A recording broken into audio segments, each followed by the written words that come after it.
이스라엘과 유다 왕들의 평가 기준은 다윗이었습니다.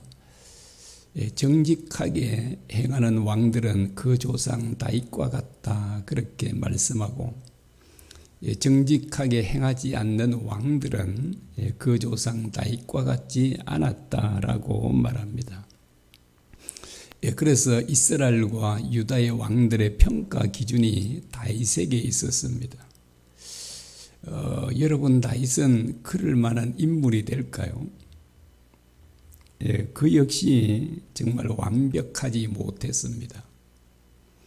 그러나 그는 정말 하나님을 믿는 믿음의 사람이었고 순종의 사람이었습니다. 그래서 성경은 그가 비록 잘못한 점이 있을지라도 그를 바로 이 이스라엘 왕들의 기준점을 삼았음을 보게 됩니다. 모든 믿음의 사람들의 모델은 누구일까요? 모든 믿음의 사람들의 모델은 바로 아브라함입니다. 아브라함은 죽은 자를 살리시는 하나님을 믿었습니다. 그리고 그는 온전한 순종을 다했습니다. 이것이 바로 하나님께서 원하시는 믿음과 순종입니다. 하나님께서 아브라함을 시험하시려고 라고 하지 않습니까? 시험하셨습니다. 왜 하나님께서 아브라함을 시험하셨을까요? 첫째는 아브라함의 유익을 위해서입니다. 우리가 본문 뒤에까지 읽지 않았지만 뒤에 가보면 아브라함은 이번 순종을 통해 엄청난 축복을 약속받게 됩니다. 하나님의 축복은 언제나 우리의 순종을 근거로 주신다는 것을 알 수 있습니다. 그러므로 불순종하는 자에게는 하나님의 그 축복이 주어지지를 않게 됩니다. 그래서 하나님께서는 바로 이 아브라함에게 유익을 주시려고 큰 축복을 주시려고 그를 시험하셨다라고 합니다. 그런데 이 아브라함 혼자만 위해서 이런 시험을 한 것이 아닙니다. 그러면 어떤 또 다른 목적이 있었을까요? 하나님께서는 아브라함의 유익만을 위한 것이 아니라 그 후손들, 다시 말하자면 모든 믿는 사람들에게 모델로 제시하기 위함입니다. 그래서 우리가 어떻게 믿음 생활을 할 수 있는가? 어떻게 우리는 어디까지 순종해야 되는가? 그것을 보시려면 아브라함을 보시면 되는 것입니다. 그래서 하나님께서 이 아브라함을 모델로 세우셔서 그를 통해 모든 사람들이 바른 믿음과 바른 삶을 살도록 하기 위해서 바로 이 아브라함을 시험하셨던 것입니다. 아브라함은 평소대로요, 저녁을 먹고 또 하나님께 나아가 기도를 드리고 있었습니다. 그때 하나님께서 환상 가운데 나타나셔서 아브라함을 부르셨습니다. 아브라함아. 그러자 아브라함이 제가 여기 있습니다. 말씀하십시오. 제가 무슨 말씀을 하시든지 다 듣겠나이다 라고 말합니다. 그리고 나자 하나님께서 아브라함에게 말씀하셨는데 우리가 좀 전에 읽었던 2절 말씀입니다. 여호와께서 이르시되 내 아들 내 사랑하는 독자 이삭을 데리고 모리아 땅으로 가서 내가 내게 일러준 한 산 거기서 그를 번제로 드리라 라고 합니다. 여기 보시면 하나님께서 특별히요, 그의 아들 이삭에 대해서 말하기를 이렇게 말합니다. 내 아들 내 사랑하는 독자 내 아들, 그리고 내가 사랑하는, 그리고 하나밖에 없는 독자 아들, 이렇게 말합니다. 사실 이스마엘이라는 아들이 있었잖아요. 그뿐만 아니라 그두라의 소생들도 있었습니다. 그런데 하나님께서는 아브라함에게 뭐라고 말씀하시죠? 하나밖에 없는 내 독자를 번제로 바치라고 합니다. 왜 그렇게 하시냐니까 하나님께서는 이삭을 통해서 약속을 이루시겠다라고 말씀하셨기 때문입니다. 그리고 이스마엘이나 그두라의 소생들은 다 떠나보냈습니다. 멀리 떠나보내고, 그래서 이제 아브라함의 상속자는 바로 이삭 한 사람뿐이었다라고 말합니다. 약속을 이어야 되고요. 그리고 하나밖에 없는 이 상속자를 하나님께서 번제로 바치라라고 합니다. 이런 번제는 어떤 제사예요? 제물을 죽입니다. 그리고 제물들을 전부 다 각을 뜹니다. 예를 들어서 목을 자르고 손과 다리를 자르고, 그렇게 해서 전체를 불태워 바치는 제사를 가리켜서 번제라고 합니다. 그러면 아브라함이 이삭을 번제로 드리라고 했으니까 어떻게 되죠? 이삭을 죽여야 되고, 이삭의 목도 자르고 팔과 다리도 자르고, 그리고 거기에 내장들도 자르고 배도 가르고, 그렇게 해서 번제로 불태워서 바치라라고 하나님께서 이렇게 말씀하셨습니다. 이 말씀을 듣고 아브라함은 어땠을까요? 그 마음이 어땠을까요? 성경에는 아무런 언급이 없습니다. 그 아브라함이 그 말씀을 듣고 어떤 마음이었는지 그런 것들을 좀 자세하게 기록해 놓았으면 참 좋았을 텐데요. 아무런 언급이 없어요. 슬프다, 괴롭다, 마음이 아프다, 이런 것도 없고요. 그냥 순종하고 나중에 진짜 이삭과 함께 가서 번제로 바치게 되는 그 과정만 기록해 놓았습니다. 여러분은 어떻게 생각하십니까? 이 말씀을 듣고 아브라함이 극심한 갈등이 있었을까요? 없었을까요? 여러분 어떤가요? 그러면 이제 여러분 어떤 마음일지 한번 생각해 보실랍니까? 우리 자녀들을 번제로 바치라고 하나님께서 명령하셨습니다. 그 이제 바쳐야 되잖아요. 우리 손으로 죽이고 각을 뜨고 불태워서 바쳐야 됩니다. 이 하나님의 명령을 받았다면 우리 마음이 어떨까요? 갈등이 있을까요? 없을까요? 정말 기쁘게 그냥 하나님 기쁩니다. 저는 하나님 명령에 순종하면, 이런 사람이 있을까요? 아마 한 사람도 없을 것입니다. 아브라함도 극심한 갈등에 빠졌을 것입니다. 아브라함 하면은 이제 갈등은 두 가지 마음이잖아요. 한편의 마음은 어떤 마음일까요? 한편의 마음은 하나님의 말씀이므로, 하나님의 명령이므로 반드시 순종해야 한다라고 하는 마음. 그런데 그 순종하자고 하니 또 어떤가요? 마음이 너무나도 고통스럽잖아요. 어떻게 내 자식을, 사랑하는 자식을 내 손으로 그렇게 죽일 수 있는가? 그래서 하나님 말씀에 순종은 해야 하는데 순종하자니 너무나도 고통스러운 겁니다. 그래서 아브라함은 뭘 했을까요? 나는 모르겠다, 그냥 잠이나 자야 되겠다 이랬을까요? 잠이 왔을까요? 아마 초저녁에 기도하러 간 것 같거든요. 아마 잠도 오지 않을 뿐 아니라 잠을 잘 수가 없었을 거예요. 이 야곱이 이제 고향으로 돌아왔을 때 형 예서가 400명의 군사를 거느리고 야곱을 죽이러 왔지 않습니까? 그런데 다 가족들은 야복강을 건너게 하고 그 혼자만 건너지 못합니다. 그리고 그는 밤이 새도록 하나님을 붙잡고 씨름을 합니다. 그래서 나중에는 야곱이 다리까지 쳐서 침을 받아서 절을 절었다 그러지 않습니까? 정말 그 하룻밤을 보낸 야곱은 그 몰골이 말이 안 했을 겁니다. 다리를 절고.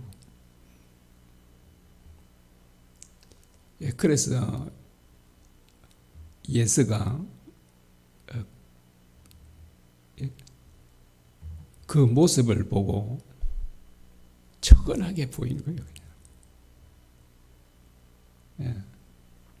그래서 예수를 용서하고 화해하게 되는 것을 볼 수 있습니다.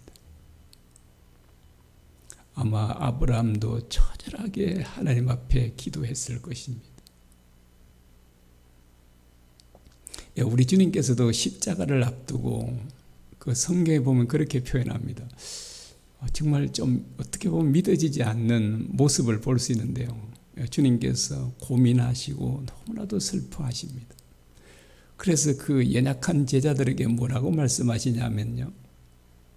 내가 심히 고민하여 괴로워 죽을 지경이다. 이렇게 말씀하십니다. 하나님의 아들이시면 좀 당당하게 그렇게 하셔야 안 됩니까?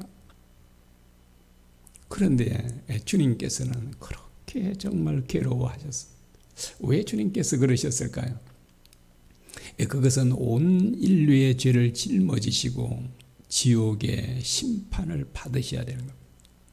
여러분, 지옥의 고통이 얼마나 끔찍하겠습니까?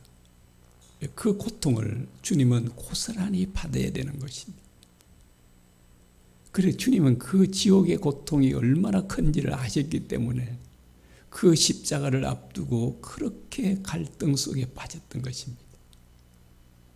여러분, 그 예수님 기도를 하시죠. 아버지, 이 고난의 선잔을 십자가를 지지 않게 해주십시오. 이걸 위해서 세 번이나 얼마나 간절하게 기도하셨다고요? 주님께서 그 땀방울이 흐르는데 그 땀에는 피가 섞여 나왔다고 합니다. 그 모세혈관이 터지면 그렇다고 그래요. 막 힘을 주고 하면 그렇다고 하지 않습니까? 그래서 주님께서 얼마나 간절히 기도하셨는가를 보여줍니다. 그런데 주님께서 그 기도가 그렇게 마치지 않으시고 뒤에 뭐라고 하시죠? 나의 원대로 마옵시고 아버지 원대로 되기를 원합니다 라고 합니다. 여러분, 예수님께서 부활하실 것을 아셨어요. 3일 후면. 당연히 확실하게 믿었죠. 3일 동안만 좀 고통당하면 되잖아요. 그런데 우리 죄를 짊어지신 그 고통이 얼마나 큰지를 잘 보여주고 있습니다. 그래서 극심한 갈등 가운데 그렇게 간절하게 기도하시는데 주님께서 왜 기도하신지 아십니까? 정말 십자가를 안 지게 해달라고 기도하셨을까요? 그게 목적이었을까요? 그렇지 않습니다.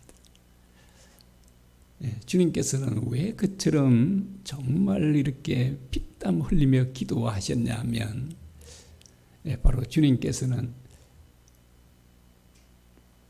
그 기도를 통해서 자신을 철저하게 부인하기 위해서입니다. 여러분, 기도는 우리의 소원을 관철시키는 게 아닙니다. 정말 진정한 기도란 뭐 하는 거죠? 우리 자신을 철저하게 부인하고 아버지의 뜻에 우리 자신을 철저하게 복종시키는 것이 기도의 참 자세다라고 하는 것입니다. 그리고 이제 주님은 그 기도가 끝나는데도 불구하고 하나님 응답이 없으시잖아요. 여러분, 하나님의 침묵은 뭘 의미할까요? 그대로 순종하라는 사인이지 않습니까? 그래서 예수님은 결단하십니다. 십자가를 지시기로 자기를 부인하시고 아버지의 뜻을 받드시죠. 그런데 아브라함도 그렇습니다. 밤을 새워 처절하게 기도한 다음에 진짜 자기 아들을 죽일 수가 없잖아요. 그런데 그 처절한 기도를 통해 자기를 부인하고 하나님 아버지의 뜻을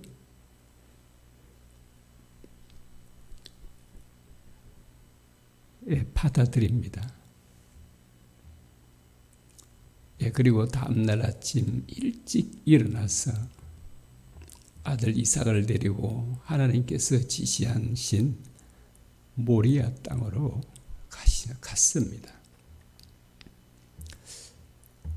그 하나님께서 또 좀 가까운 데 하면은 얼마나 좋겠습니까? 그리고 3일 길을 가면서도 얼마나 많은 생각을 했겠습니까?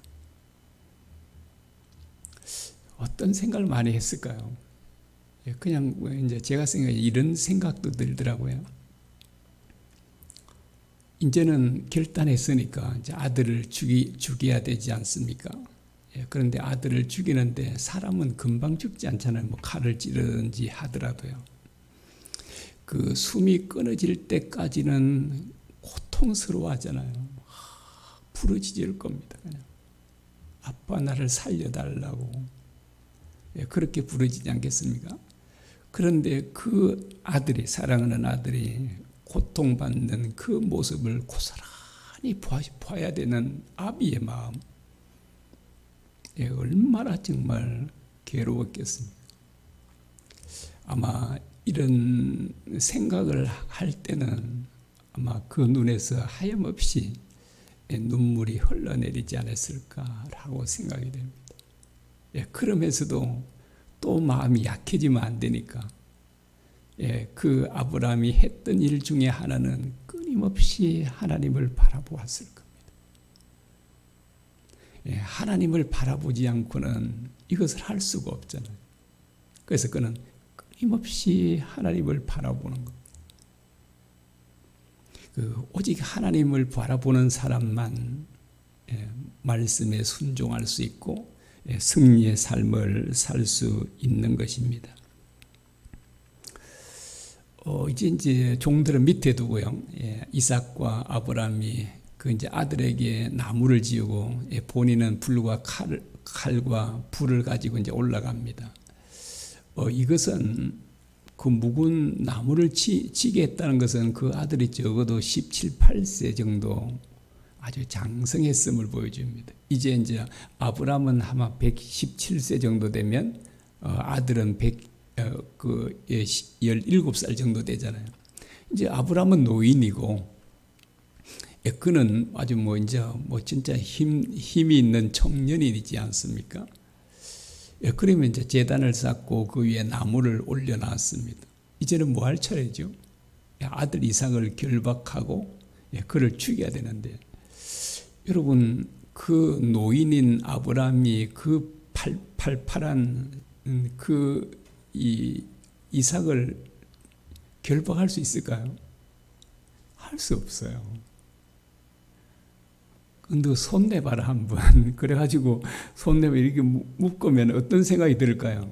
아마 아버지가 나를 제물로 삼으려는 것보다 올라갈 때 그러잖아요. 아버지 나무와 불갈이 있는데 번제할 어린 양은 어디 있습니까? 그러니까 아브라함이 하나님께서 다 준비해 놓으셨을 것이다 이렇게 했지 않습니까? 그거 진짜 제물이 없잖아요. 그래서 자기 손발을 묶으려고 하면 아버지가 나를 제물로 삼으려고 합니다. 그렇게 하면 어때요? 그냥 아버지를 뭘 밀어뜯어도 되고 그냥 가만히 있지 않겠죠. 그런데 이제 성경에 보니까 뭐라고요? 그를 결박해서 제단 위에 나무 위에 올려놓았다라고 하고 있습니다. 여러분 이것은 어떻게 결박할 수 있었을까요? 아브라함이요? 이삭이 순순히 결박당해 주는 겁니다. 참 감동적이잖아요. 이제 17살이면 아무것도 모르는 아이잖아요. 그런 아이가 지금 자기를 번제로 드리려고 하고 있지 않습니까? 그런데 어떻게 그것을 순수히 결박을 당해주는가 하는 것입니다. 어떻게 이렇게 할 수 있을까? 이 어린 아이가. 그것은 평소에 아버지가 어떤 믿음의 삶을 산 것인가를 보았던 것입니다. 자기 아버지는 전능하신 하나님을 진짜로 믿었던 아버지. 이 모습을 본 거예요. 그러니까 아버지를 신뢰하고 아버지가 믿는 그 하나님을 신뢰하고 그래서 그는 죽음까지도 왜 이렇게 아버지가 하는지를 설명해 줬겠죠. 그래서 그는 아버지의 말씀에 하나님의 명령에 온전히 순종하는 것입니다. 그래서 참 우리 부모님들의 그 영향은 우리 자녀들에게도 크게 미치는 것을 볼 수 있습니다. 그래서 이제 우리가 정말 하나님을 바르게 섬기면 우리 자녀들도 그 부모님의 삶을 본받아 살 수 있다라고 하는 것입니다. 드디어 이제 아브라함이 칼을 빼서 이제 그 자기 아들 이제 목을 치려고 이제 막 들고 있었겠죠. 내리치면 이제 그 목이 이게 잘리게 되잖아요. 예, 목이 찔러지면 아마 이게 이 숨통을 이렇게 자르겠죠. 예, 그렇게요. 예, 그런 찰나에 하나님의 사자가 급히 아브라함을 부릅니다. 아브라함아, 그 아이에게 내 손을 대지 말라라고 하십니다. 제지를 하는 거예요. 그리고 이제 이렇게 말씀하십니다. 내가 내 아들 내 독자까지도 내게 아끼지 아니하였으니 내가 이제야 내가 하나님을 괜히 하는 줄을 아노라라고 합니다.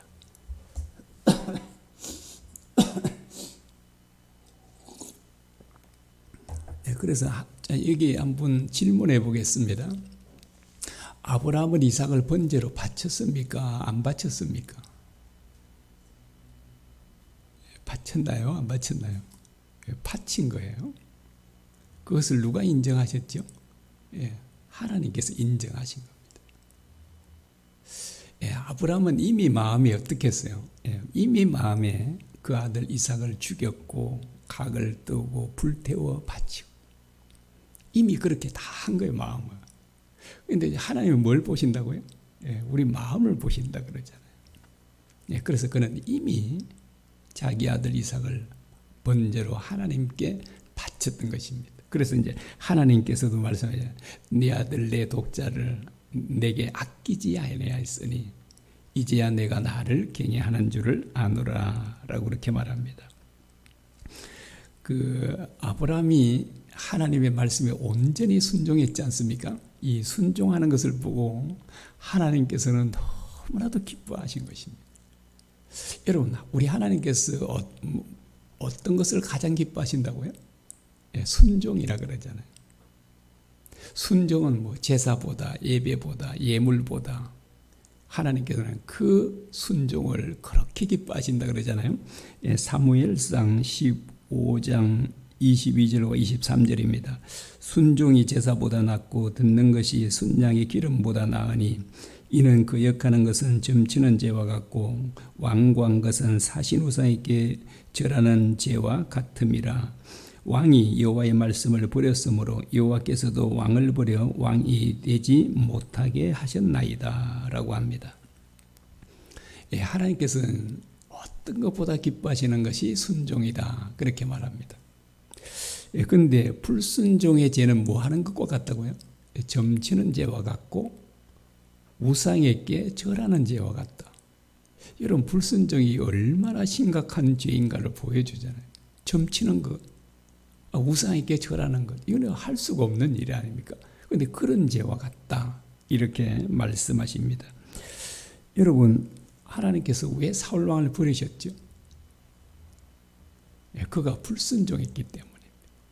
그런데 하나님께서 아브라함에게는 왜 그처럼 엄청난 축복을 주셨습니까? 그가 순종했기 때문입니다. 여러분, 이 영적 원리를 하나님께서 세워놓으셨잖아요. 어떤 시대든 동일하게 이렇게 합니다. 하나님께 순종하는 자에게는 엄청난 축복을 주시고 불순종하는 자에게는 그 모든 축복을 상실케 되는 것입니다. 사울 왕은 이스라엘 왕이 됐잖아요. 그럼에도 불구하고 그는 결국 왕의 자리에서 물러날 수밖에 없었다라고 그렇게 말하고 있습니다. 아브라함이 자기 아들을 자기 손으로 죽여서 번제로 바쳤지 않습니까? 여러분, 어떻게 이것이 가능할 수 있을까요? 어떻게 가능하죠?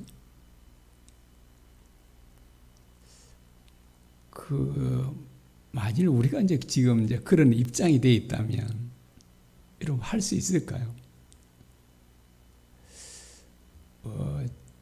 저는 이 당 모가지도 이렇게 잘 못 비틀겠더라고요. 그래가지고 전에 산성에 어떤 지사님 집에 가니까 토종닭을 먹으라고 하는데 그 남편 지사님 없어가지고 이 아내 지사님 있고 그리고 다음 전부 다 여자분들인 거예요. 그 남자는 딸랑 좋은 차인데 저한테 하라 하는데 제가 할 수 있습니까? 그냥 우리 먹지 말자 그냥 그 생명을 하고 그렇게 먹지 말자고 그렇게 됐는데 이 당모가지도 못 비트는 이런 사람이 어떻게 내 진짜 눈에 넣어도 아프지 않는 그런 딸들을 죽일 수 있겠어요? 근데 아브라함은 다른가요? 우리와? 아마 더 우리보다 진짜 100세 낳은 아들이잖아요. 얼마나 진짜 뭐 눈에 넣어도 아프지 않고 진짜 뭐 그런 말 하더라고요.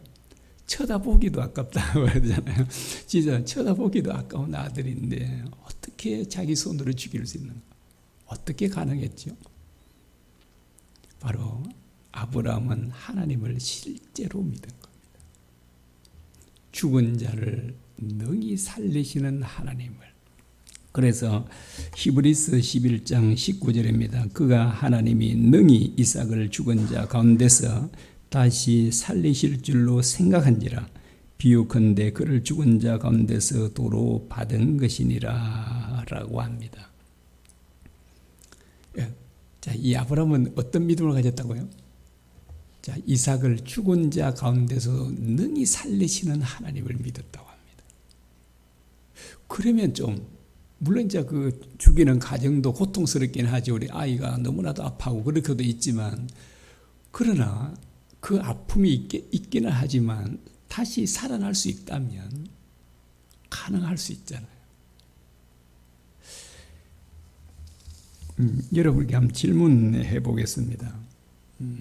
자, 그 하나님께서 정말 여기 이제 그 한 줌의 죄가 있습니다. 그 불태웠어요. 한 사람이 여기 이제 한 줌의 죄로 남아 있습니다. 자, 하나님께서는 이 한 줌의 죄로 남아 있는 이 사람을 살릴 수 있을까요? 여러분 정말 살릴 수 있다고 생각됩니까? 아무리 봐도 이게 못 살아날 것 같잖아요. 못 살실 것 같지 않습니까? 어떻게 이 죄가 됐는데 이게 그냥 죽어서 이렇게 몸이라도 그대로 그든 뭐 보존돼 있다면 모르지만 완전히 태워져서 한 줌의 죄가 됐잖아요. 그런데 어떻게 하나님께서 살릴 수 있으실까라고 하는데, 근데 여러분 너무나도 가능합니다. 하나님께는. 하나님께서 처음에 우리 인간들을 만들 때 아담을 만들 때 뭘로 만들었다고요? 흙으로 만들었다 그러잖아요. 근데 그 흙으로 만들었다고 하는 그 흙을 원문에 보면 먼지로 되어 있습니다. 먼지로 아담을 만드셨다. 여러분 먼지로 아담을 만드셨으면 죄가 된 사람도 당연히 살려낼 수 있잖아요. 너무나도 살려낼 수 있어. 우리 하나님은 정말 어떤 분이신지를 우리에게 잘 기억해야 합니다. 여러분 이러한 하나님을 실제로 믿으면 누구나 자기 자식을 번제로 바칠 수 있습니다. 좀 고통스러운 일이기는 하지만요. 그래서 우리도 할 수 있습니다. 그래도 아유 목사님 그래도 나는 못해요. 뭐 그러는지 모르지만 그런데 우리 하나님은 여러분 죽은 자 가운데서 살려낼 수 있잖아요. 정말 그렇게 하실 수 있는 분이십니다. 그 하나님께서는 우리가 누구처럼 순종하기를 원하시냐면요, 아브라함처럼 순종하기를 원하십니다. 여러분 아브라함은 이 아브라함은 하나님께서 아브라함에게 어떤 것을 바치라고 그랬죠? 어떤 것? 가장 귀한 것입니다. 그런데 하나님께서는 우리에게도 그렇게 말씀하십니다. 우리에게도 가장 귀한 것을 바치라라고 합니다. 우리에게 가장 귀한 건 뭘까요? 돈은 아니시죠. 우리 자신, 역시 우리에게도 아마 우리 자녀들이 아닐까라고 합니다. 생각합니다. 가장 귀한 것이죠. 그런데 가장 귀한 것을 바치라라고 합니다. 그 마태복음 10장 37절입니다. 아버지나 어머니를 나보다 더 사랑하는 자는 내게 합당하지 아니하고 아들이나 딸을 나보다 더 사랑하는 자도 내게 합당하지 아니하며 라고 합니다. 그 자식을요, 주님보다 더 사랑하는 것은 자식이 우상이 된다라고 합니다. 그래서 우리 마음에는 하나님보다 더 귀한 것이 없어야 한다고 합니다. 주님보다 더 귀한 것이.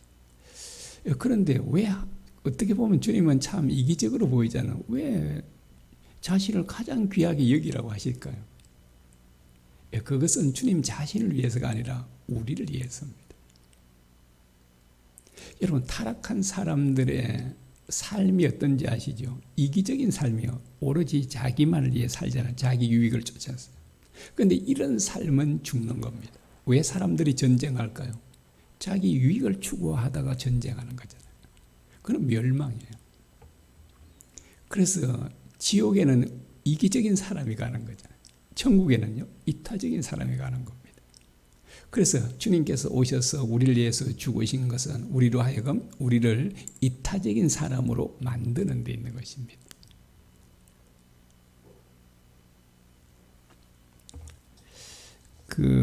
여러분, 아브라함의 중심에는, 마음 중심에는 누가 있었을까요?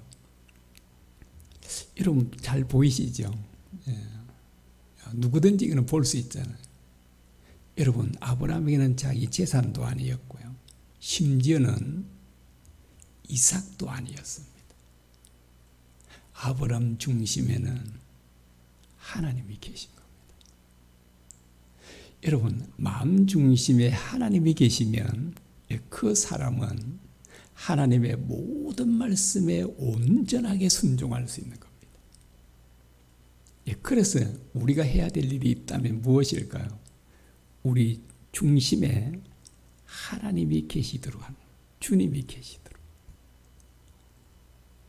그런데 수많은 그리스도인들이 그 마음 중심에 하나님이 아닌, 주님이 아닌 다른 것들을 가지고 있습니다.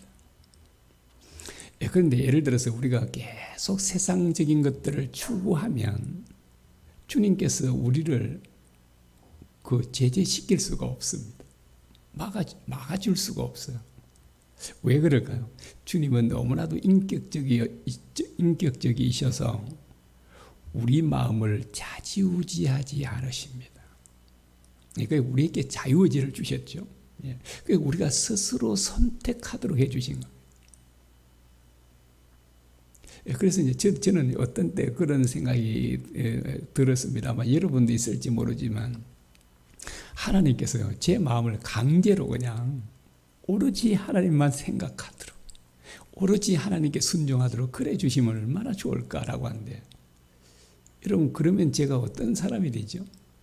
로봇가 되는 거예요. 하나님 우리를 그런 사람으로 만드시기 원하지 않으십니다.